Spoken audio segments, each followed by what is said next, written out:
Olá, pessoal, como é que vocês estão? Tudo bem? Então, retomando aqui o nosso curso de eletroquímica, na aula de hoje eu vou mostrar para vocês como que nós podemos chegar na equação de Sand. Então, eu vou mostrar para vocês uma reação simples, envolvendo aí um processo difusional, considerando uma reação eletroquímica reversível, né, onde há uma reversibilidade prática, uma rápida transferência de elétrons, certo?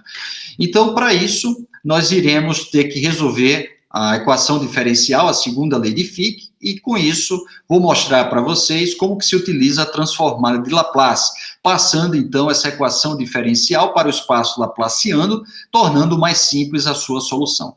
Então a gente começa com o sistema mais simples, porque para sermos mais didáticos. E depois nós iremos aumentar a complexidade do sistema. Bom, então vou colocar aqui para vocês a lousa. Maravilha. Então é o seguinte, pessoal, vamos considerar aqui uma reação onde nós temos uma espécie oxidada, recebendo elétrons ali na região interfacial do eletrodo, formando a espécie R, né? E vamos considerar que estamos colocando uma corrente de forma que o fluxo de espécies que chegam lá na superfície do eletrodo, né, é um fluxo unitário. Depois vocês vão entender por que considero aí um fluxo unitário. Isso irá facilitar bastante e também irá fazer com que nós possamos determinar e ficar bastante didático para vocês o sentido de uma função de transferência. Também um conceito importante, tá, que irei exemplificar aqui dentro do desenvolvimento desse modelo. Então, considere que eu tenho aqui, aplico uma determinada corrente, e isso vai fazer com que haja um fluxo unitário, aqui, 1 mol por centímetro quadrado por segundo, né, chegando aí na superfície do eletrodo, ok? E como que fica o perfil da concentração em relação a X? Então, perceba que para o tempo inicial, antes de começar o processo, a concentração em toda a célula eletroquímica é o C0, né? Se estende desde a superfície do eletrodo até o seio da solução. E a partir do momento que começa a reação, começa então a haver aqui um gradiente de concentração. E nós vamos considerar, né, todo esse consumo. Então vou mostrar para vocês como que nós podemos obter uma expressão da concentração em função de X e em função do tempo, em função da distância em relação ao eletrodo, em função da posição, como também em função do tempo, tá? Então seria aí um perfil espacial e temporal da concentração, certo? Então aqui eu mostro para vocês o perfil, né, que eu irei mostrar para vocês, resolvendo a equação diferencial. Chegamos nessa solução, ao chegar nessa solução, né, da equação diferencial, e a partir daí, isso vai permitir com que a gente possa estimar a concentração dessa espécie em qualquer posição dentro da célula eletroquímica, como também para qualquer tempo, não só para a espécie O, como para a espécie R, que é o produto formado, e por fim, como que nós podemos chegar no perfil de potencial em função do tempo, a partir desse formalismo que eu irei mostrar para vocês. Então, eu estou considerando que há uma rápida transferência de carga ali na superfície, transferência de elétrons, e o processo passa a ser limitado por difusão, né? Então, nós iremos considerar a segunda lei de Fick, né? Então, lembre que a segunda lei de Fick leva em consideração uma derivada, a primeira da concentração em relação ao tempo, e uma derivada segunda da concentração em relação à posição, certo?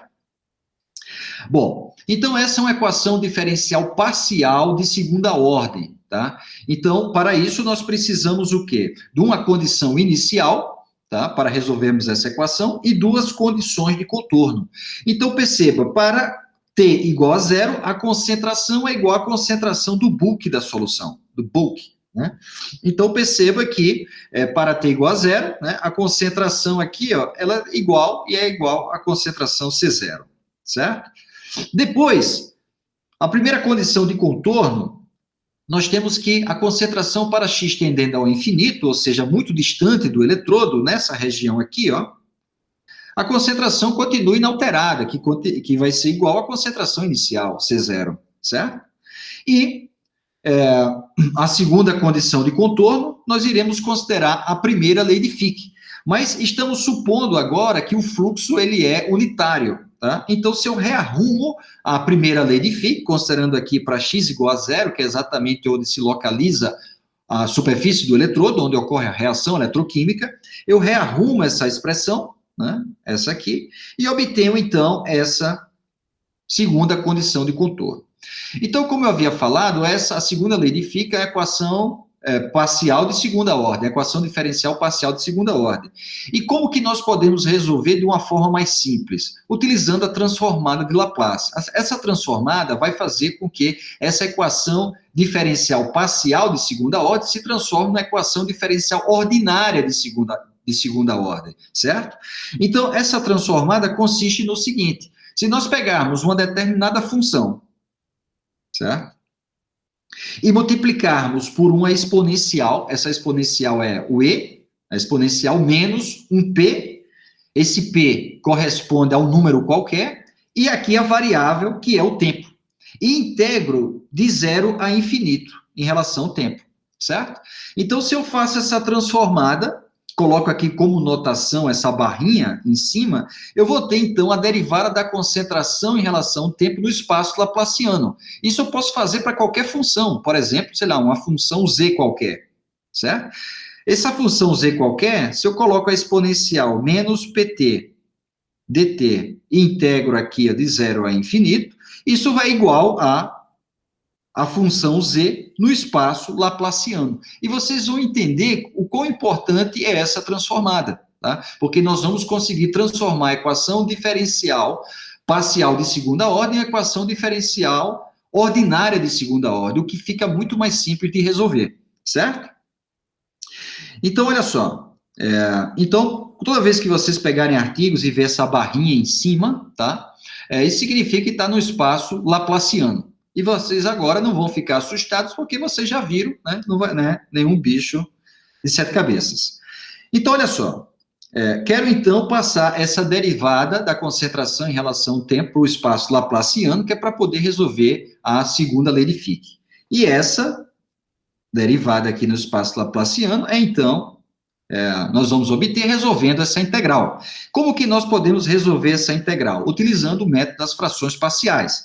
Então, se eu chamo esse primeiro termo de u e esse aqui de dv, então o dv vai ser igual a uv menos vdu. Então, se o u é exponencial, eu repito aqui, o dv é esse termo, então o v vai ser a integral do del c, menos o v vai ser integral, e o du é a forma infinitesimal do u, ou seja, a variação infinitesimal aqui é dessa exponencial, certo? Bom, se eu resolvo aqui essa integral, então eu coloco aqui no limite entre zero e infinito, né? E aqui percebam, né? Essa variação infinitesimal, se eu derivo em relação ao tempo, eu obtenho essa expressão, pego agora o dt, passo para o outro lado, e consigo, então, substituir esse termo por esse outro aqui, ó, certo? Que vai ficar mais fácil.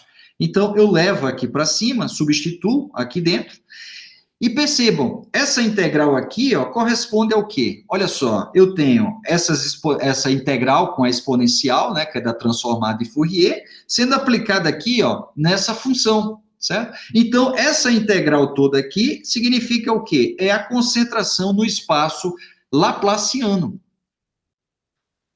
Então, a derivada da concentração em relação ao tempo no espaço laplaciano vai ser igual a quê?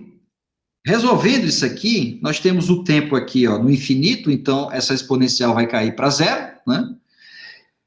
E o outro limite é o zero. Então, se eu tenho zero, a exponencial elevada a zero é 1. De forma que essa integral é igual a menos a concentração para o tempo igual a zero, certo? Ou seja, vai ser um número, né? E que a gente conhece, né? Que é a concentração inicial dessa espécie O que vai ser reduzida, certo? E esse outro termo aqui é igual ao quê? É igual ao P, que é um número qualquer, certo? Que vem da transformada de Laplace, e essa integral é a concentração no espaço laplaciano, ok? Então, aqui a gente já conseguiu passar para o espaço laplaciano o primeiro membro da equação da segunda lei de Fick. Bom, falta agora a segunda parte, né, o segundo membro aí da equação diferencial da segunda lei de Fick, né? Que é o quê? Né? Eu tenho o coeficiente de fusão multiplicado pela derivada segunda da concentração em relação a x. Mas essa parte aqui está no espaço laplaciano, né? Ou seja, é a integral da exponencial menos pt. Aqui o coeficiente de fusão, que é uma constante, eu tiro aqui da integral, né? Tenho a derivada segunda aqui da concentração em relação a x e o dt. Bom, essa derivada segunda aqui, esse operador, só o operador, eu posso tirar da integral. E aí, eu vou ficar exatamente com essa integral aqui, que é o mesmo caso que eu tinha mostrado aqui em cima, certo? Que é igual a quê? É igual à concentração no espaço laplaciano. Então, isso aqui, essa integral, é a concentração no espaço laplaciano. De forma que esse termo aqui, que está no espaço laplaciano, ela vai ficar simplificada, vai ficar igual ao coeficiente de fusão e a derivada segunda da concentração no espaço laplaciano em relação à posição, derivada segunda, né? Então, em vez de ter aqui o espaço laplaciano da derivada inteira, vai ser só na concentração, né? Pelo que eu mostrei aqui em cima, certo? De tal forma que esse termo aqui, ó, se reduz a quê? Se reduz a esse aqui. Então, o que é que vocês conseguem observar aqui? Que nós tínhamos uma equação diferencial parcial de segunda ordem, agora nós temos uma equação diferencial ordinária de segunda ordem, onde nós temos aqui a derivada segunda dessa concentração, né, em relação à posição. Esse aqui vai ser uma constante, e aqui nós temos a função, né, multiplicada por um termo, por um número qualquer. Né? Então, diferentemente do caso antes da transformada, onde nós tínhamos uma derivada em relação à posição e ao tempo. Aqui não, vai ser só em relação à posição, porque esse termo aqui, ó, é uma constante. Certo? Bom, e aí eu preciso, então, agora usar as condições de contorno, né, para poder resolver essa equação diferencial. Certo? Só que o seguinte, dessa forma, ela fica um pouco mais complicada, certo? Pode resolver, mas fica um pouco mais complicada. Então, uma forma ainda mais simples de resolvermos essa equação diferencial é a seguinte: ao invés de considerarmos a concentração, aqui o C0 e aqui o quanto que a concentração está variando em relação à posição e ao tempo, certo? A gente vai considerar a concentração do que foi consumido, certo? Pode ser a própria concentração de R. Ok? Então, olha só para vocês se situarem. Quem é essa concentração C1? Nada mais é do que a concentração inicial menos a concentração C. Então, perceba aqui, ó, na superfície do eletrodo, tá? Para um determinado tempo eu tenho esse perfil. Então, veja que na superfície a concentração é zero. Certo? Então, se a concentração é zero, significa o quê? Que o C1 vai ser igual ao C0, que é exatamente aqui, ó, né? Tá nesse ponto. Quando eu estou lá para o seio da solução, o que ocorre? A concentração é igual à concentração C0. Então, quem vai ser o C1? Ó, se C é igual a C0, o C1 vai ser zero. Perceba aqui, ó, que para x tendendo a infinito, a concentração C1 é zero, certo? Então, é só fazer essa mudança e vai ficar mais simples ainda para resolver essa equação diferencial. Então, eu vou usar a transformada de Laplace, tá? Da mesma forma que eu usei para a concentração, eu vou usar para esse C1, que é o quanto que foi consumido da espécie O, tá? Vai mudar as condições de contorno, né? Então, perceba que o quanto que foi consumido para t igual a zero é zero. Não começou ainda a reação. A concentração C1 para x tendendo ao infinito, como eu havia falado há pouco, vai ser zero também. E utilizo também a primeira lei de Fick, né, no mesmo formato, um fluxo unitário, certo? E aí, eu vou utilizar essas condições de contorno e a condição inicial. Mas como está no espaço laplaciano, eu preciso também passar a condição inicial e as condições de contorno para o espaço laplaciano, né? Não a condição inicial, mas as condições de contorno, certo? Por que não a condição inicial? Porque, assim como eu mostrei para vocês anteriormente, né, eu tinha chegado nessa expressão, Perceba que essa equação diferencial ordinária de segunda ordem, esse termo aqui não está no espaço laplaciano. Tá? Então, quando eu considero agora o C1, certo? O que é que eu vou ter de resposta, né? Usando a transformada de Laplace? Eu vou obter essa mesma expressão. Ó. Perceba que eu vou ter aqui, ó, o C1 não está no espaço laplaciano. Então, eu não preciso passar essa condição inicial para o espaço laplaciano. Mas essas outras duas condições de contorno, eu passo para o espaço laplaciano, tá? Bom, esse termo aqui, tá? Se eu tenho aqui uma constante no espaço laplaciano vai ser a constante dividido por P, certo? Isso vocês podem usar a integral para resolver ou tá tabelado também, tá? Mas acredite em mim, tá? Bom, como eu já mostrei para vocês como que se faz a transformada de Laplace, não precisa ficar repetindo, tá? Porque a ideia aqui é simplesmente desmistificar o que é essa transformada, para quando vocês verem num artigo, vocês saberem de onde vem. Mas quem tiver mais interesse, né, vocês podem fazer e treinar. Bom, então, o que que ocorre? Resumindo, né, eu tinha lá a segunda lei de Fick, para resolver, eu uso a transformada de Laplace. E a transformada de Laplace, eu estou usando não a concentração, mas a concentração que foi consumida, certo? Então, eu chego nessa expressão. Aí vem o porquê de utilizarmos a condição inicial e as condições de contorno. Perceba que, nas condições de contorno, olha só, C1 para t igual a 0 é 0. Então, isso significa que esse termo aqui cai fora. Essa equação diferencial agora fica bem mais simples, certo? Então, uma equação diferencial desse tipo tem como solução isso aqui, desse tipo. Tá? Mostro aqui para vocês. Ó. Olha só. Eu vou pegar aqui a derivada de C1, dizendo que C1 é exatamente igual a isso. Vou fazer uma derivada segunda em relação a x. E vocês vão ver que vai dar P sobre D multiplicado pela própria concentração de 1. Certo? Pelo próprio C1. Então, se eu derivo aqui, eu faço a derivada primeira e faço a derivada segunda, se eu isolo aqui o P e o D, perceba que esse termo aqui, ó, é exatamente igual ao C1, certo? É exatamente igual ao C1. Dizendo, então, eu estou mostrando que se eu derivo C1 em relação a x, né, derivada segunda, isso vai dar PD e a própria concentração, que é exatamente o que eu fiz aqui. Certo? Bom, aqui, deixa eu só fazer uma pequena correção.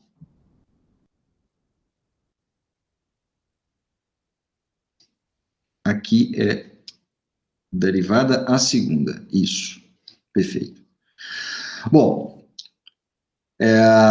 agora só que o seguinte, eu tenho então aqui a solução, mas eu preciso definir o quê? Quem é o A e quem é o B. Aí entra o interesse em utilizar as condições de contorno, né? E as condições de contorno que nós temos olha essa aqui, ó, né? Essa condição de contorno, no espaço laplaciano, ó, é zero.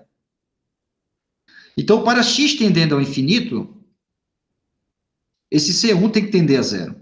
Só que se nós olharmos essa solução, quando x tende ao infinito, esse C1 tenderia ao infinito, e não a zero. Então, para isso, é importante que o B seja zero. Dessa forma, nós podemos eliminar esse termo. Bom, agora perceba que a equação diferencial ficou mais simples ainda. E agora nós utilizamos a segunda condição de contorno, né, que vem da primeira lei de Fick, considerando o fluxo unitário. No espaço laplaciano, isso fica assim. Certo? Então, nós vamos fazer o seguinte. Vamos dizer que para x igual a zero, essa equação diferencial aqui, ó, para x igual a zero, essa exponencial aqui vai ser igual a 1, certo? Na verdade eu vou pegar a derivada da concentração, C1, vou derivar em relação a x, certo? Então, se eu pego esse termo aqui, derivo em relação a x, e digo que x é igual a zero, eu vou obter essa expressão. Então, repetindo, né? Eu tinha considerado, pela primeira condição de contorno, que B era zero. Então, aquela solução se restringia a essa aqui. Mas eu preciso determinar ainda esse termo A. Então, como que eu faço para resolver? Eu tinha como condição de contorno a primeira lei de Fick, que envolvia uma derivada da concentração C1 em relação a X. Então, eu vou pegar esse termo, derivo em relação a X, obtenho essa expressão, e aí eu digo que para x igual a zero, essa derivada vai ser igual a menos raiz de PD multiplicado por A. Se eu utilizo a segunda condição de contorno no espaço laplaciano, eu vou agora, aqui, ó, isso aqui é a segunda condição de contorno, eu vou agora igualar esse termo com esse. E aí eu consigo determinar o valor de A. Determinando o valor de A, eu consigo determinar agora a concentração C1 no espaço laplaciano. Exatamente isso aqui, ó. Certo? Bom, quando chega nesse ponto, o que é que eu tenho que fazer? Eu tenho que fazer uma transformada inversa, né? Que seria exatamente isso aqui. Vai dar um pouquinho de trabalho. Então, eu vou facilitar a vida de vocês. Vocês podem usar não só o programa, como também você pode ir em tabelas. Isso, muitas dessas funções está tabelada, inclusive essa. Então, uma expressão desse tipo, ela vai nos dar essa solução aqui. Então, aqui eu estava no espaço laplaciano. Quando eu faço a transformada inversa, eu vou agora para o espaço real, certo? Ok? Bom, nessa solução, perceba que é uma reação simples, já aparece uma função erro aqui, ó, né? Então, essa função erro você só determina numericamente. Mas nós temos um dado muito interessante, né, que a reação ocorre para x igual a zero. Então, se eu considero x igual a zero, tá, eu posso eliminar isso aqui, né? Bom, aí, primeiro, eu não estou interessado em CU, estou interessado em C, na concentração de O em função de X e em função do tempo. Então, a concentração vai ser a concentração inicial menos esse C1 aqui, ó, né? Bom, se eu quero saber como que a concentração está variando em função da posição e do tempo, eu preciso dessa função erro, tá? Então, isso você determina numericamente e nós obtemos isso aqui. Esse perfil. Certo? Então, aqui para diferentes valores de tempo, certo? E aqui eu tenho, tá em função da posição. Maravilha. Bom.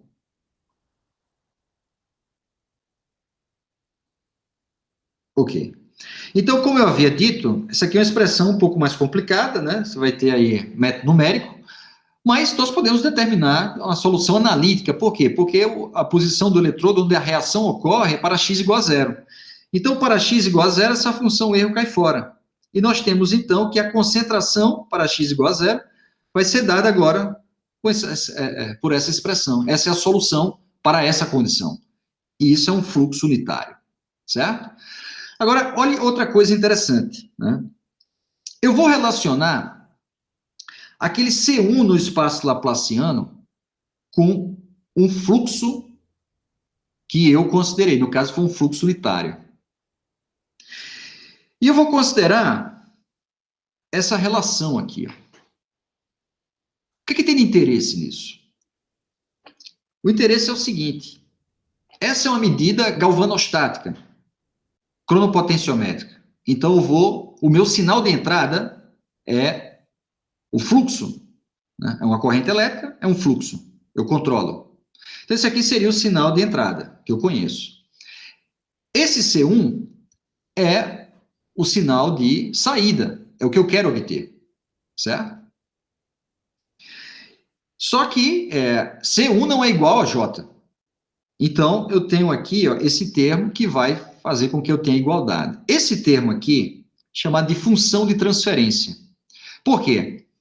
Porque se o sinal de entrada eu conheço, né, esse Y e esse eu posso modular, né, esse sinal de entrada, eu posso mudar o seu valor, mas eu tenho controle, né? Esse Y, essa função de transferência, ela traz informações sobre o seu sistema.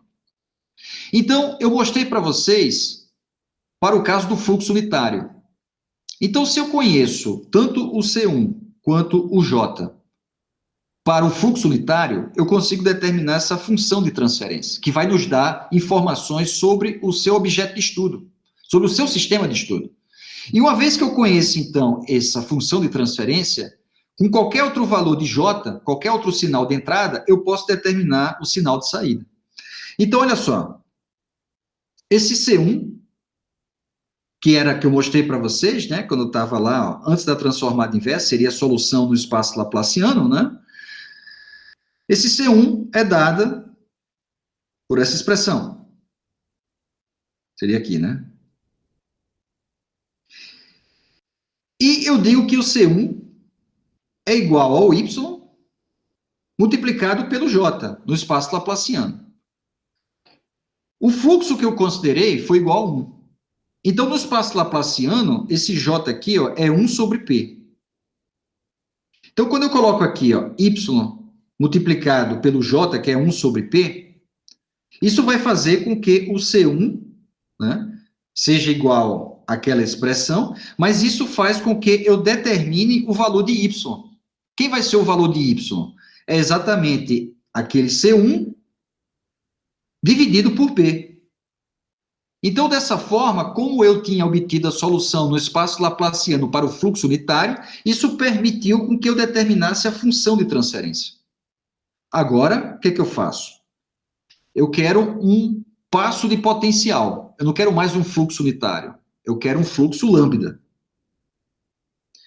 No espaço laplaciano, esse fluxo vai ser lambda sobre P. É uma constante dividido por P. Quando você faz a transformada de Laplace, vai dar isso. Certo? Então, quem vai ser agora a concentração no espaço laplaciano? O C1. Vai ser o Y, que eu já conheço, que é isso aqui, né? Multiplicado pelo fluxo. Então, eu tenho agora que a concentração C1 vai ser dada por esse termo. Aí eu uso agora a transformada inversa. Percebe que quando eu faço a transformada inversa, aquele P some, né? Esse Pzinho aqui some, claro. E para x igual a zero, eu obtenho agora como que a concentração varia com o tempo para x igual a zero. Certo? Perceba que a única coisa que diferenciou foi o lambda. Em vez de ser 1, vai ser um valor do fluxo que está passando. Como o interesse é eletroquímica, então o fluxo, que é igual ao lambda, é igual a corrente dividido por NFA. Então, se eu substituo o lambda pela corrente dividido pelo número de elétrons envolvidos por mol de reação, constante de Faraday e área do eletrodo, eu obtenho, então, essa expressão aqui. Perceba que a concentração varia em raiz do tempo. Isso é muito característico de processos puramente difusionais. Bom, vamos considerar agora o caso para um tempo t, que vai ser igual a um tal, onde nesse tempo tal, a concentração da espécie O para x igual a zero vai ser zero. Quando chega nessa situação aqui, ó, onde exatamente para x igual a zero, a concentração é zero. Certo? Ok? Ou seja, você está totalmente limitado por difusão. Então, essa condição aqui, né? Certo? Maravilha. Então, o que ocorre? Nessa situação, essa concentração é zero. Então, eu rearrumo esse termo e aí eu chego nessa expressão, na equação de Sand, certo? Onde, Com essa expressão, eu posso determinar, se eu conheço esse tempo de transição, conheço a concentração inicial, eu posso determinar o coeficiente de fusão da espécie que está difundindo, que no caso é o que está reagindo, certo? Isso para os físico-químicos. Para os analíticos, se eu conheço o coeficiente de fusão dessa espécie, eu consigo determinar a concentração de uma amostra. Agora, como que a gente determina esse tempo de transição? Olha aqui, ó. Então, imagine que eu aplico uma corrente, e essa corrente eu garanta que a concentração na superfície do eletrodo é zero. Então, o potencial aqui ó, é um processo reversível, né? Ele vai variando porque a concentração na superfície está variando, porque você tem uma limitação difusional, certo? Olha só, você está inicialmente um determinado potencial de equilíbrio lá, aplica uma corrente, certo? Você vai aplicar uma corrente. Aí o que ocorre? É um processo reversível, certo? Quando você aplicar essa corrente, o que é que vai ocorrer com a concentração da espécie na superfície do eletrodo? Ela vai diminuindo, certo? Então ela vai diminuindo, o potencial vai variando, certo? Isso aqui para uma reação reversível. Quando chegar nesse momento aqui, ó, que sobe, né, vai tender aqui um valor, tenderia ao infinito. Só que não vai chegar ao infinito porque vai ter outra reação, né? Vai reagir lá, se for melhor que vai reagir com água. Né? Vai ter alguma outra coisa, certo? Ou o potenciostato vai queimar antes, certo? Mas normalmente você vai reagir com um solvente. Entendeu? Olha só. Então, por que esse potencial aqui está variando? Porque você ainda tem espécie O na superfície do eletrodo. Quando ele sobe aqui, ó, que é exatamente esse 1, né, esse tempo, é exatamente quando o tempo é igual a tal. É porque a superfície do eletrodo agora não tem mais essa espécie. Então, vocês lembram que para um processo reversível, né, nós tínhamos isso aqui, ó. Potencial é igual ao potencial formal, menos RT sobre NF, Ln da concentração de R e CO. Então, se essa concentração aqui, ó, ela cai para zero, né, então esse potencial vai subir, certo? Então, exatamente com aquele perfil você determina o tal. Ok? E aí, você conhecendo o tal, conhecendo o C0, concentração inicial, você determina o coeficiente de fusão, ou se conhece o coeficiente de fusão, você conhece a concentração inicial. Bom, e aí, se eu, com essa concentração que eu mostrei para vocês, certo?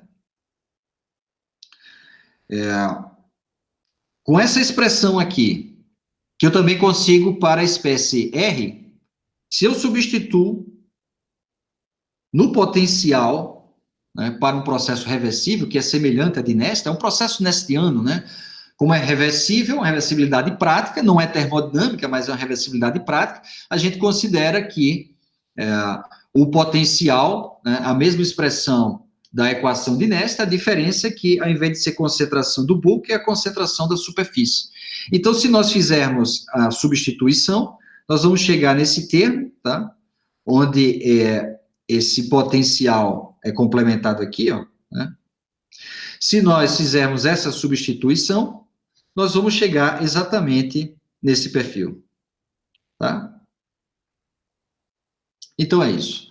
Quis mostrar aqui por vídeo, porque se eu fosse mostrar por aula, fica muito cansativo, né? E preferi, então, gravar, porque aí vocês podem parar, voltar, né? E, obviamente, acompanhando sempre pelos livros, tá? Essa aula aqui é dada pelo Bocris 1, ok? Então, um abraço a todos e até a próxima.